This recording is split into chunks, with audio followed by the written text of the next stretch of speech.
एक जो है मामला वो हो गया है एक बड़ा खौफनाक किस्म का, ना इकरार ना इनकार। ना इकरार हुआ है ना इनकार हुआ है, दरमियान में कहीं बात चल पड़ी है।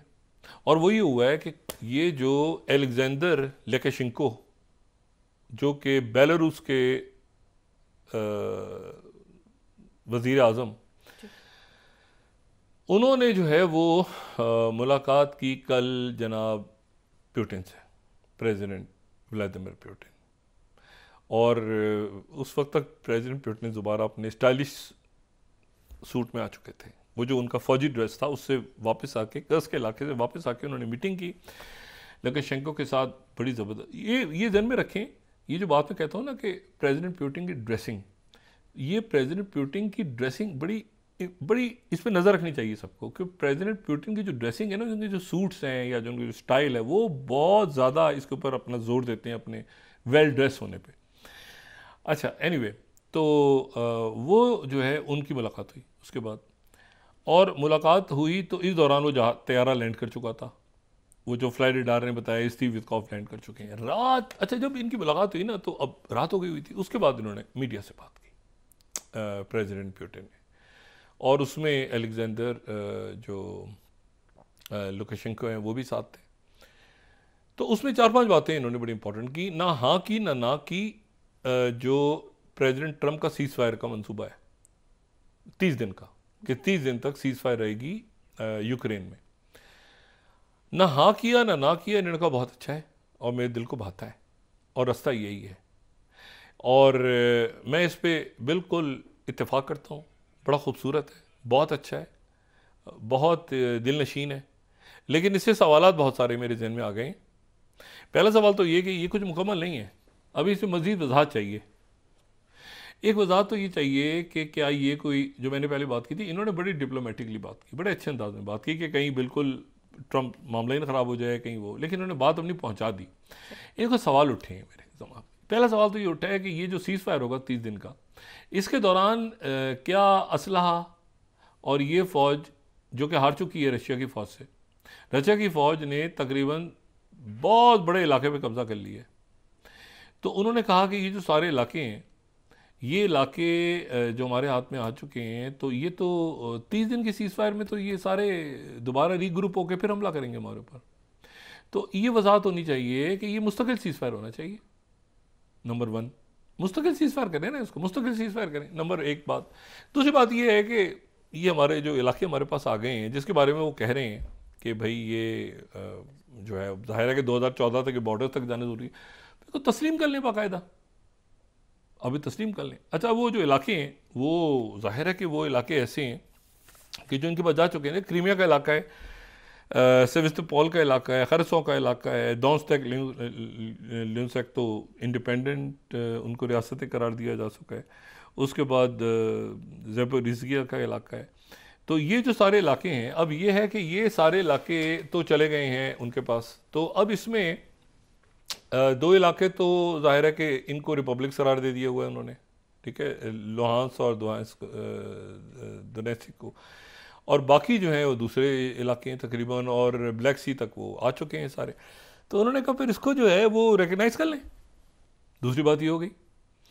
तीसरी बात ये हो गई कि जी उन्होंने कहा कि यहाँ पर ये भी बात तय हो जाए कि यहाँ पर कोई नेटो की फ़ौज या कोई दूसरी फ़ौज नहीं आएगी। नेटो की फ़ौज या कोई दूसरे, कोई पीस कीपर नहीं होंगे यहाँ पे, ये बात भी आ जाए सामने, क्योंकि ये बात अभी तक नहीं हुई ना, ये बात नहीं हुई। उस मंसूबे में ये बात नहीं है ना अभी तक। उसमें सीज़ फायर है और ये था कि एड बंद हो जाएगी। और पर दूसरी बात उन्होंने कहा कि ये अगर जो है ये सीज़ फायर है 30 दिन का, तो फिर फौजी इमदाद क्यों खोली है यूक्रेन की, और यूक्रेन की जो इंटेलिजेंस उनको दोबारा स्टार्ट कर दी है ये क्यों की है? अगर जंग बंदी करनी है और अमन की तरफ जाना है तो फिर फौजी इमदाद क्यों शुरू कर दी है उनकी, और उनको इंटेलिजेंस कवर क्यों देना शुरू कर दिया? तो ऐसा है कि मेरा ख्याल है कि मुझे खुद प्रेसिडेंट ट्रंप से बात करनी पड़ेगी फ़ोन पे। अच्छा, अब यानी प्रेसिडेंट ट्रंप और प्रेसिडेंट पुतिन की हम या तो टेलीफोन कॉल का इंतज़ार करें जो जल्द होगी, आज कल में उनकी एक टेलीफोन कॉल होगी, या ये है कि उनकी मुलाकात जल्द से जल्द होगी। और उसमें प्रेसिडेंट पुतिन ने बिल्कुल क्लैरिटी के साथ ये बात रख दी कि बात यह है कि जंग, ये फतह और ये तो बात है ही नहीं, हम तो जीत चुके हैं ना, ऑलरेडी जीत चुके हैं। और यह है कि ये लॉन्ग टर्म पॉलिसी भी डिसाइड होनी चाहिए कि नेटो ने कहाँ तक आना है और कहाँ तक नहीं आना, और नेटो ने कितना एक्सपेंड होना है, और ये सारा लिखत पढ़त में सारी चीज़। अच्छा, जब ये बात कर रहे थे तो उस वक्त वहाँ पे मौजूद थे जनाब स्टीव वित्कॉफ। इससे वित्कॉफ का रोल बड़ा इंपॉर्टेंट है। इसके वित्कॉफ जो है वो ज़ाहिर मशरिक़ वस्ता वो दोहा से आए, जो मैं कल भी बताया, क्योंकि फ्लाई डार के थ्रू लेटविया से वो आए हैं और वो आके वो जनाब लैंड हुआ है उनका जहाज़। उसके बाद उनकी मुलाकात हुई, रात गए कहीं मुलाकात उनकी हुई है प्रेसिडेंट ट्रंप से, और उन्होंने ये टेलीफोन कॉल कब होनी है उनकी और प्रेसिडेंट पुतिन की, वो उन्होंने सारा मामला तय किया है। लेकिन इस दौरान फिर जो रशिया की तरफ से उनकी रवानगी का जिक्र हुआ है ना, या उनकी, वो बड़ा अजीब हुआ है, ये अनयूजुअल है। वरना होता है कि तस्वीर जारी होती है, कहीं बैठे हैं, कहीं मिल रहे हैं कोई। अब जनाब उन्होंने जो है वो फिर वही उसी तरह से जाहिर किया कि भाई वो उनका जहाज़ जो है, यानी अगर 8th स्लाइड हम देखें, 8th, US envoy Witkoff already left Moscow, TASS sources confirm. यानी वो वो कहाँ से आए, कहाँ गए, ओ भाई उनके। अच्छा, अब इनकी मुलाकात हुई वहाँ पे। उसके बाद जनाब ये उनका जो मीडिया है रशिया का, वो ये बता रहा है, बाकी सारी इसमें तास में नहीं, वो आरटी और बाकी जो इनके टेलीग्राम चैनल जो रशियन, एनीवे, तो वो जो है वो स्पुतनिक वगैरह को देखें ना, तो उसमें पता ही चलता है कि इन्होंने ज़्यादा वक्त स्टीव वित्कॉफ ने जो है वो अपनी एम्बेसी में गुजारा। 1 घंटा ये एम्बेसी में रहे। यानी इनकी मुलाकात हुई, लेकिन प्रेसिडेंट पुतिन से मुलाकात हुई, लेकिन उसको बाकायदा अलामिया या तस्वीर वगैरह जारी नहीं हुई। इनकी मुलाकात ज़रूर हुई, लेकिन इनकी मुलाकात हुई। उसके बाद ये जहाज़ जो है, फिर ही खबर आई कि जी जहाज़ मॉस्को छोड़ चुका है। अच्छा, जहाज़ इनका मॉस्को से लैंड हो गया अज़रबैजान, दोहा नहीं गए, ये अज़रबैजान बाकू में लैंड हुआ इनका प्लेन वापसी पे ना। मॉस्को से निकलने के बाद अज़रबैजान लैंड हुए।